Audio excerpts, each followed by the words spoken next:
ऐसा हुआ था जिस समय हमारा पीरियड आया था, उस समय हम लोग सैनिटरी पैड को जानते भी नहीं थे। पीरियड आया तो अपनी मम्मी से बताया कि मम्मी देखो हमारे साथ ये क्या हो रहा है, तो हम लोग को ऐसे ऐसे बताई कि ये पीरियड है और ये नहीं आएगा तो तुम लोग कभी माँ नहीं बन सकती हो। हमारे समाज में एक अवधारणा है, जब महिलाओं को यानी बच्चियों को पहली बार पीरियड्स आता है तो उसके लेकर के पुरुष जो है अलग रुख रखते हैं, और पुरुष ही अलग रुख नहीं रखती हैं, महिलाएं भी अलग रुख रखती हैं। महिलाएं इस मसले पर बात करने से भी बचती हैं। उनको शर्म आता है कि हम क्या बात करें, अपने घर में क्या बात करें, इससे हमारी ही कुछ गलत ऐसी अवधारणाएं हमारे समाज में है। और उस समाज में अब अवधारणाएं बदलते जा रही है और परिवर्तन ही संसार का नियम है। और अभी स्टेशनरी पैड को लेकर जो पीरियड्स आते हैं बच्चियों को, महिलाओं को, उसको लेकर के जागरूकता अभियान फैलाई जा रही है। और इस पर हमने कई रिपोर्ट्स किए कि जब पहली बार महिला को पीरियड्स आता है तो जी डर जाती है, कोई महिला कुछ बात करने से कतराती है।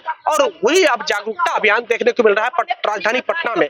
ऐसे में महिलाएं हैं, उनसे बात करेंगे ऐसी नौबत क्यों आई पीरियड्स को लेकर के अब जागरूकता फैलाई जा रही है। इससे पहले समाज में इस पर बातचीत करने के लेकर भी शर्म करते थे लोग।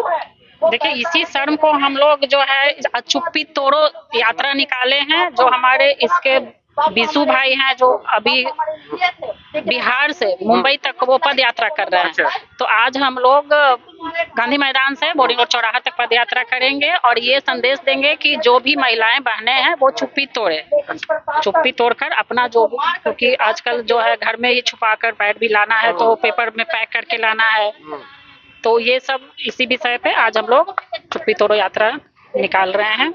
अभी नवरात्रा का महीना चल रहा है, माँ दुर्गा का पूजा हो रहा है, और उसी वेशभूषा में क्या संदेश है ये? आज हम लोग यही संदेश दे रहे हैं कि ये दुर्गा माँ का भी योनि पूजन किया जाता है, तो ये कोई ये नहीं है जिसको कि हम लोग छुपाएंगे। इस पे हम लोग को खुल के बात करना है। और इसके बिना तो कोई, अगर किसी लड़की को पीरियड नहीं आता है तो उसका तो जिंदगी ऐसे भी, मतलब उसके घर वाले लोग या फिर उसके घर में तो खुशहाली नहीं आएगी। तो ये पीरियड होना भी बहुत जरूरी है और इसको हम लोग मतलब विरोध नहीं कर सकते हैं। और जागरूकता के अभाव में कई बीमारी भी हो जाता है और लोग इससे पीड़ित भी हो जाते हैं। हाँ, तो आज वही बोल रहे हैं कि आज के डेट में जो इतनी महिलाएं लोग जो है, आप हॉस्पिटल में जाइएगा तो हर दिन महिलाएं लोग डेथ हो रही हैं, तो वो लोग को ज्ञान नहीं है कि हम लोग जो पीरियड में जो कपड़ा ले रहे हैं वो गंदा होता है, उससे बहुत सारे प्रॉब्लम होते हैं। तो उसी को हम लोग जागरूक करने के लिए कपड़ा को नहीं लेना है, पैड को यूज करना है। तो आज भी हम लोग गाँव मोहल्ला में जाते हैं तो वो लोग शर्माने लगती है, वो खुल के नहीं बताती है। अगर हम, क्योंकि हम लोग 2 साल से अभी तक 12 लड़की का फर्स्ट ये कर चुके हैं, पीरियड सेलिब्रेशन कर चुके हैं, और आगे जो भी लड़की लोग का आता है कि हम यहाँ पे फर्स्ट पीरियड हुआ है तो वो लोग हम लोग मनाते हैं, करते हैं, जाकर हम लोग सारे चीज ले जाकर उनके घर पे जाके मनाते हैं। और भी बच्चियां हैं, बच्चियां से बात करेंगे। क्या नाम हुआ आपका? क्या नाम हुआ आपका? सुनैना कुमारी। क्या कहेंगे इस तरह की अभियान से आप भी जुड़ी हैं, क्या कहेंगे इस अभियान? चुप्पी तोड़ो, शर्म छोड़ो, यही कहेंगे। अभी भी महिलाएं हालांकि भाग ले ली हैं, पर इस पर बोलने से कतराती हैं। अभी भी वो अवधारणा समाज में कायम है। हालांकि ये अवधारणा बहुत जल्द टूटेगी और जो चीजें हैं वो इनसे बात करेंगे। क्या कहेंगे इस तरह के मुहिम के? हम मोबाइल से नहीं करेंगे। इस मुहिम से हम यही सबको संदेश देना चाहते हैं कि जो पीरियड पे अभी लड़की लोग जैसे कि बोल नहीं पाती है, जैसे कि हम लोग को सैनिटरी पैड मिला है, विशु भैया हम लोग एरिया में गए, हम लोग को इतना मोटिवेट किए, इतना जागरूक किए कि हम लोग आज उनके लिए यहाँ पे खड़े हैं। क्यों नहीं बोल पाती, ऐसा क्या है?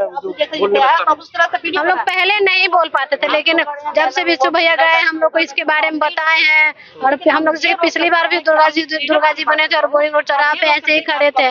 और इस मुहिम पर बोलना चाहिए, क्योंकि जब पीरियड नहीं आएगा तो एक लड़की माँ नहीं बन सकती है। ये मतलब अशुभ नहीं है, बहुत शुभ चीज है। तो पहली बार पीरियड आता है तो बहुत बच्चियां जो है डर जाती हैं कि पता नहीं क्या हो गया, कट गया, छट गया, अपने गार्जियन से बताने में डरती हैं। क्या आपके साथ ऐसा कुछ हुआ? ऐसा हुआ था जिस समय हमारा पीरियड आया था, उस समय हम लोग सैनिटरी पैड को जानते भी नहीं थे। अब धीरे धीरे जैसे कि मतलब कि हम लोग को पीरियड आया तो अपनी मम्मी से बताया कि मम्मी देखो हमारे साथ ये क्या हो रहा है, तो हम लोग को ऐसे ऐसे बताई कि ये पीरियड है और ये नहीं आएगा तो तुम लोग कभी माँ नहीं बन सकती हो। अच्छा, पर उस वक्त हिचकते हुए बचाए या शर्म से भी कि मम्मी कोई हेजिटेशन था मन में या फिर डायरेक्ट बता दी मम्मी को आप? नहीं, डायरेक्ट नहीं बताया। हम लोग पहले डरते डरते मम्मी से पूछे और बताए कि मम्मी हम लोग के साथ ऐसा ऐसा हो रहा है। तो मम्मी बोले ऐसे घबराने वाली चीज नहीं है, हम लोग की मम्मी भी हमारा बहुत सपोर्ट करती है। कितने साल की उम्र में पहले पीरियड आए थे? 13 साल की उम्र में। 13 साल की उम्र।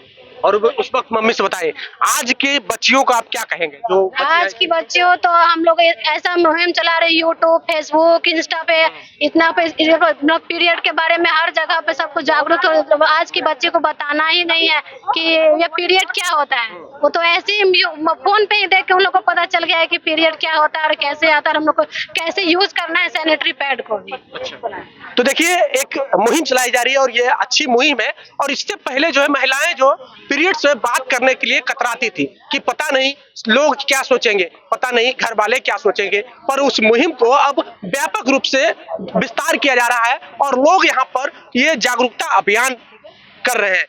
माता राम सेवा फाउंडेशन की तरफ से चुप्पी तोड़ो अभियान है। और चुप्पी किस बात पे तोड़नी है? महिलाओं के पीरियड्स पे, जिसको नजरअंदाज करने से कई एक बीमारियां होती है और उस बीमारी को दूर करने के लिए ये एक अभियान है। इस अभियान को आप किस रूप में देखते हैं, आप अपनी प्रतिक्रिया कमेंट बॉक्स में जरूर दें। अगर आप यूट्यूब चैनल पर देख रहे हैं तो चैनल को सब्सक्राइब कर लें, फेसबुक पेज पे देख रहे हैं पेज को लाइक कर लें। बहुत बहुत धन्यवाद।